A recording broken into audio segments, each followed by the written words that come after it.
War was raging in Europe, and most of the world saw only armies marching, tanks grinding forward, cities burning.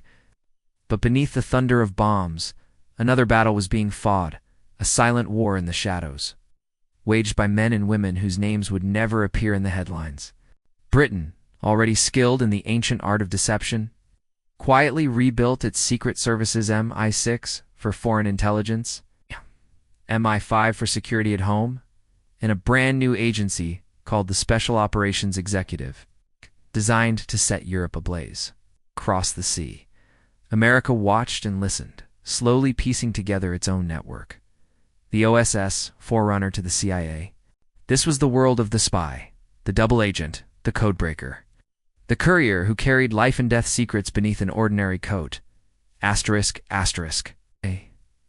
The British built secret schools and country houses, where ordinary citizens learned to pick locks, parachute from planes, and disappear into a crowd.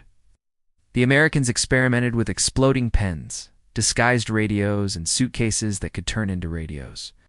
But the world of espionage was not just one of men in suits and false passports. Officially, most armies did not allow women in combat, but the spy world had no such boundaries. The Allies flooded Nazi-occupied cities with rumors, fake documents, and forged money, sowing confusion wherever they could. But to the spies who had paved the way, the men and women who lived on, sometimes died by secrets. German spies plotted assassinations, sabotaged factories, and tried to turn Allied agents into traitors.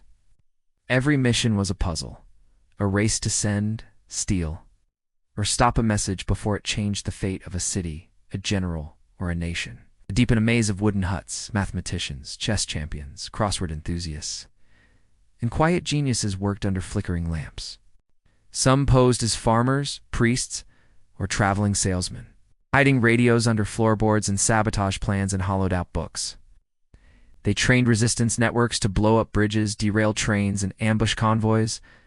The line between courage and recklessness was thin, a single mistake a misspoken phrase. A wrong address could mean arrest or execution. They deciphered the Enigma machine's daily secrets, transforming encrypted German orders into plain English for Allied commanders. Alan Turing, one of the brilliant minds behind the effort, pushed logic and creativity to the edge, building machines that would one day inspire the computer. For every letter they decrypted, lives were saved, and history was quietly rewritten. In the East, the Soviets ran their own shadow empire of informers and assassins, preparing for a world where peace might be even more dangerous than war. In Bletchley Park, a hidden estate in the English countryside, mathematicians and linguists, many of them women, labored day and night to break the Enigma code, reading German orders before the enemy's own commanders could.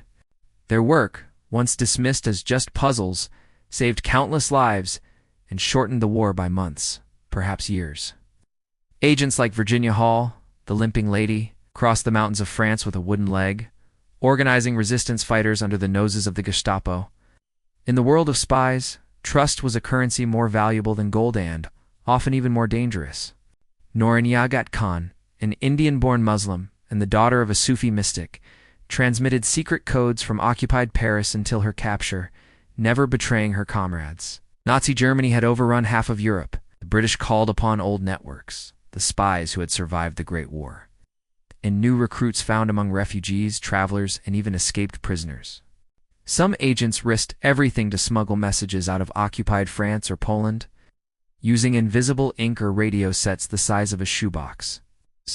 Others betrayed their own countries, selling secrets for money or revenge, only to find themselves playing both sides, a game with no rules and no forgiveness. It was a world where anyone, a teacher, a diplomat, a housewife, could become a spy. Drawn into the most dangerous game of all. It began even before the first shots were fired. In the back rooms of embassies and smoky whispers of war traveled faster than any army. In Berlin, in Rome, in Paris, the Gestapo and the Abwehr kept their own lists and dossiers, always searching for the next betrayal. Early in the war, the Allies were desperate for information. The Germans, too, had their networks. In the heart of London, they recruited double agents, men and women, who pretended to be loyal to Hitler, but secretly fed the Allies with false information Helping. to confuse and distract the enemy. Some of these double agents became legends in their own right. Men like Juan Pujol Garcia, known as Garbo, who spun a web of imaginary spies so convincing that even the most suspicious Nazi officers believed every word. But the true magic of wartime espionage was found in the details. The forged passports, the hollowed-out coins that held microfilm, the radio messages sent in code that only a handful of people could ever hope to crack. Among the most dangerous missions were those undertaken by women. Some spies never fired a shot, but their work changed the course of the war. Yet for every victory there was loss. Agents were betrayed, captured, tortured, executed. Families waited, never knowing if their loved ones were alive or dead. Even as the armies advanced across Europe, the secret war raged on. And as the final battles raged on the beaches of Normandy and in the streets of Berlin, the real victory often belonged not to the soldiers. If the public face of the war was decided in battles and treaties, the secret face was shaped by the invisible hands of intelligence. The story of code-breaking at Bletchley Park became one of the greatest triumphs in the hidden war. Meanwhile, in the field, special operations executive agents parachuted behind enemy lines, blending into occupied villages and sending coded messages home.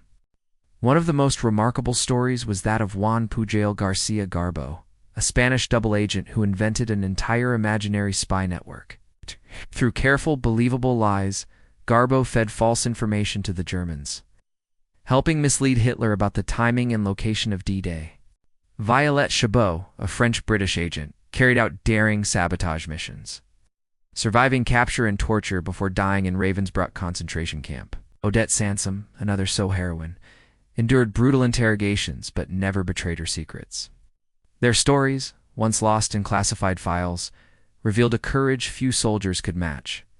While the Nazis believed the main Allied invasion would land at Calais, the real assault struck Normandy, where the friendships and rivalries born in the struggle against Nazism soon became the front lines of a new conflict, the Cold War.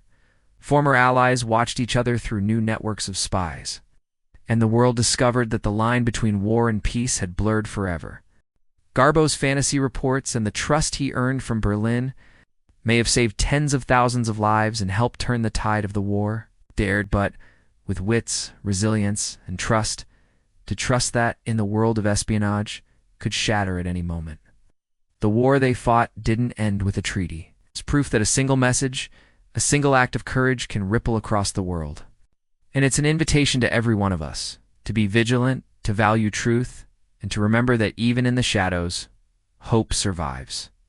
The tools and lessons of World War II espionage became the blueprint for a new kind of global struggle, one that continues to this day in embassies, server rooms, and anonymous meetings in city parks. Flags waved, bells rang, and leaders promised a new era of peace. But for those who fought in the secret war, the end was quieter, more complicated. Many returned home in silence, unable to speak of what they'd done or endured. Some names were never known, their stories lost in sealed files or whispered only among those who understood the cost of loyalty in the shadows. Women, too, became legends in the secret war.